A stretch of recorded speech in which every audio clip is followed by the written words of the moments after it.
Chers amis, bonjour et bienvenue dans cette nouvelle émission concernant les lettres et racines hébraïques.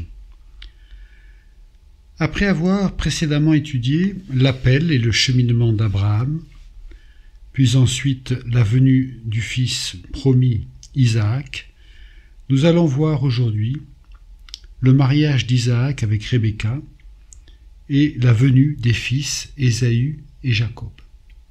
Donc, Isaac, le fils d'Abraham et de Sarah, Isaac qui est né miraculeusement à l'âge très avancé de ses parents, va grandir. Le jeune Isaac sera marqué par l'épisode retracé dans Genèse 22, où Dieu demande à Abraham de l'offrir en sacrifice. Il y a là l'image du Fils offert en sacrifice, image du Messie, du Christ offert en sacrifice pour le salut des hommes. Voilà que les années ont passé, et Abraham est très vieux, et demande à son serviteur Eliezer d'aller chercher une femme pour son fils. Nous allons aborder, dans un premier temps, le mariage d'Isaac avec son épouse Rebecca. Dans cette histoire, nous trouvons une typologie remarquable chez les principaux personnages. En effet, Dieu le Père en Abraham, Jésus-Christ en Isaac, le Saint-Esprit dans le serviteur Eliezer et l'Église dans Rebecca. Faisons un petit rappel. Abraham est très âgé et prend l'initiative de chercher une épouse pour Isaac son fils, non dans le pays de Canaan, mais plus au loin, en Mésopotamie. Il envoie donc son serviteur Eliezer pour chercher une épouse pour son fils. Abraham est l'image du Père. Je rappelle que Abraham veut dire père d'une multitude, avec la racine Aleph Bet, qui est la racine qui donne le Père. Eliezer, lui, le serviteur, c'est un Aleph, un Lamed, un Yod, un Hayin, un Zayin et un Resh. Alors, ce nom signifie l'aide de Dieu. Il y a le Aleph et le Lamed qui signifient Dieu, le Hayin, le Zayin et le Resh, qui est la racine du mot secours, aide. Donc Eliezer, c'est l'aide de Dieu. Si on regarde un peu attentivement au niveau des racines hébraïques, le mot aide, secours, Ezer, Hayin, Zayin, Resh, il y a un Zayin qui représente le pictogramme primitif, représente une épée, une arme, et le Hayin et le Resh qui signifient les ténèbres, le mal. Et donc l'aide, le secours, qu'est-ce que c'est? C'est une épée qui va trancher justement ces ténèbres, ce mal qui nous oppresse, qui nous fait souffrir. Dans le mot aide-secours, il y a cette notion donc du zayin, de l'arme qui tranche le mal et qui va nous donner la libération. C'est un très joli mot. Donc le serviteur Eliezer incarne dans cette histoire le Saint-Esprit qui œuvre pour rechercher une épouse pour le fils du Maître. Le fils Isaac incarne le Messie qui attend son épouse. L'épouse, ce sera Rebecca. Rivka en hébreu. Rivka, ça veut dire, le sens de ce nom, c'est une corde avec un nœud coulant. C'est aussi le mot qui signifie l'attelage. Il y a là la notion d'une jeune femme à la beauté ensorcelante. Si on regarde les lettres qui constituent le nom Rebecca, Rivka, Resh, Bet, Kof et le E, ce nom veut dire attelage, une corde avec un nœud coulant, c'est-à-dire une jeune femme à la beauté ensorcelante. On peut voir aussi la notion d'intimité, de proximité, de voisinage, même des entrailles, le ventre, les entrailles, avec la racine Kof, Resh et Bet, Kérev, qui veut dire l'intimité. Keravaïm, les entrailles. Donc la notion de proximité, de ce qui vraiment nous prend aux tripes. C'est-à-dire, c'est vraiment quelque chose qui sera fort, qui sera liant, d'une grande intimité. Donc, Rebecca incarne l'Église.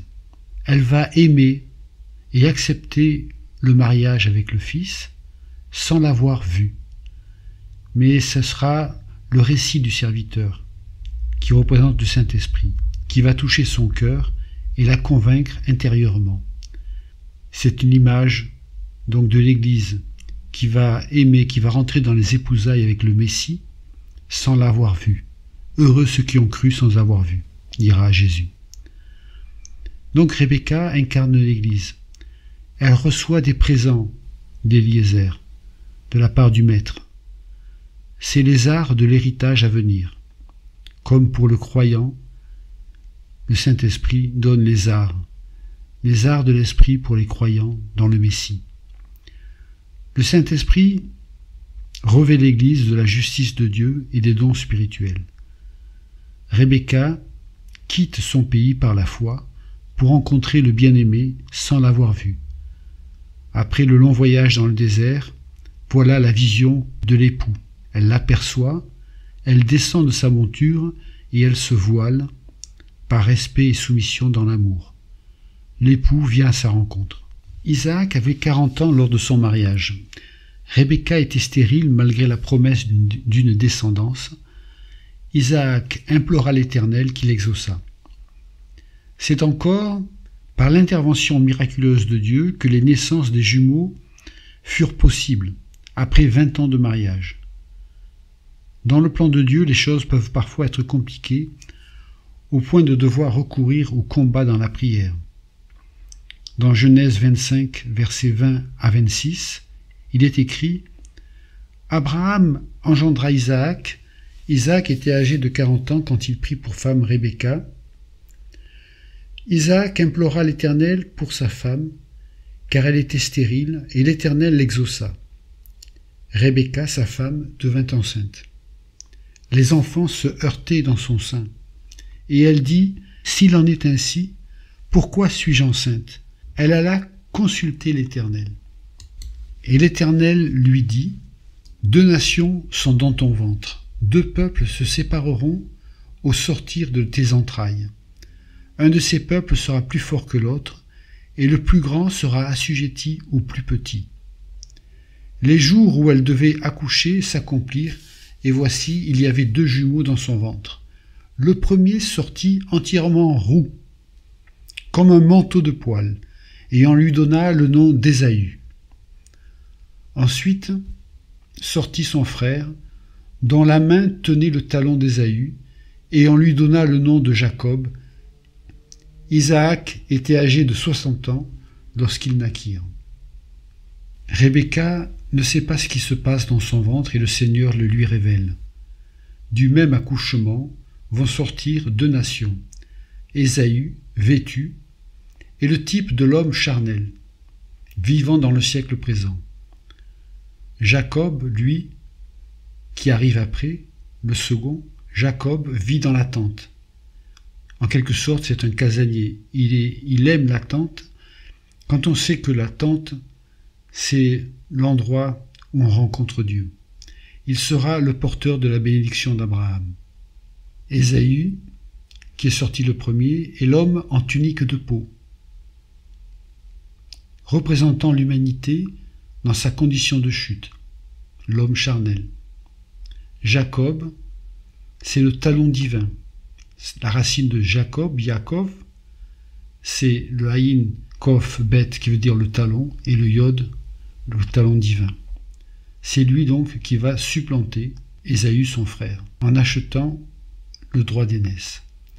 Ésaü, le charnel, Jacob le spirituel, la chair vient en premier, mais est appelé à être supplanté par l'esprit, le spirituel. Paul y fait référence. Jacob doit supplanter son frère. Il va acquérir le droit d'aînesse pour un plat de lentilles.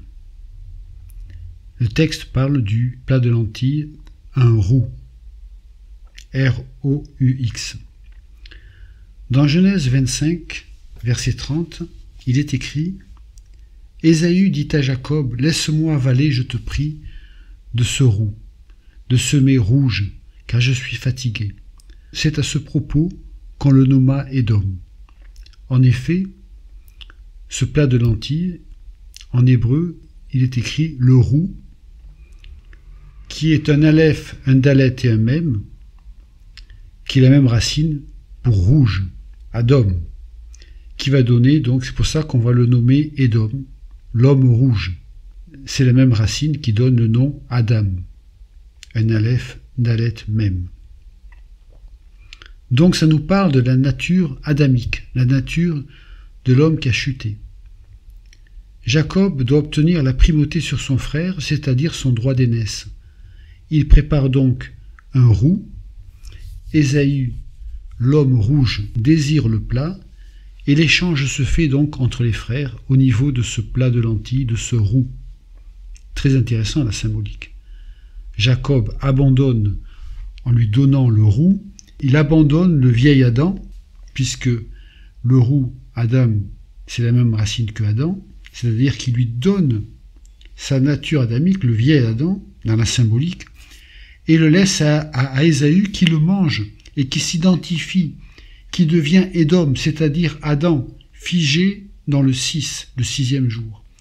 Ésaü reste chez ses parents, c'est l'étage infantile, alors que Jacob part vers le 7. L'homme nouveau a supplanté le vieil homme. Il y a une symbolique vraiment merveilleuse dans cette histoire qui peut paraître une simple anecdote d'une supercherie. Jacob qui achète son droit d'aînesse pour un plat de lentilles, mais ce plat de lentilles, ce n'est pas n'importe quoi, c'est un roux qui a la même racine que Adam, et ça nous parle du transfert, c'est-à-dire qu'il se libère de sa nature adamique pour entrer dans une autre dimension. Et Ésaü, lui, il mange ce plat, il reste dans le 6, il reste dans la nature adamique, l'homme charnel, et donc Jacob, lui, va le supplanter parce qu'il va devenir l'homme spirituel, et nous sommes appelés justement à supplanter la chair par l'esprit. Jacob, donc, supplante Ésaü et reçoit la bénédiction de son père par un stratagème de sa mère. Dans Genèse 17, il nous est parlé d'Isaac, vieux et aveugle, qui demande à Ésaü de lui préparer un ragoût et de le lui servir, afin que son cœur le bénisse. Rebecca, qui a entendu, va demander à Jacob de remplacer Ésaü. Voilà son stratagème, afin de recevoir la bénédiction, car elle sait que normalement la promesse est pour Jacob. C'était au préalable la volonté de Dieu pour lui. Jacob donc va simuler l'apparence de son frère, Ésaü, selon l'idée de Rebecca sa mère. Elle prépare un repas pour Isaac, un mets qui fait les délices d'Isaac, et tout cela servi par Jacob se faisant passer pour Ésaü. Isaac reçoit la bénédiction et supplante Ésaü. Donc il a pris le droit d'aînesse et maintenant il prend la bénédiction, recouvert par le vêtement qui simule Ésaü, mais dans la symbolique, c'est le vêtement de l'agneau qui est offert en sacrifice, et lui, il vient dans la présence du Père, de notre Père, de Dieu le Père, revêtu du vêtement de l'agneau, et Isaac, qui représente le Père, qui se fait aveugle à cause de son amour, entend la voix de Jacob, mais touche le vêtement de l'agneau, et il bénit Jacob. D'un côté, il y a dans cette histoire d'Isaac et de ses fils, un Isaac fier d'Ésaü, qui ne tient pas compte de la promesse de Dieu quant au choix concernant Jacob, et de l'autre Rebecca qui n'a pas la foi suffisante pour laisser le soin à Dieu d'accomplir ses promesses. Sa précipitation suscite la fraude, le mensonge. Isaac a été trompé et Ésaü supplanté.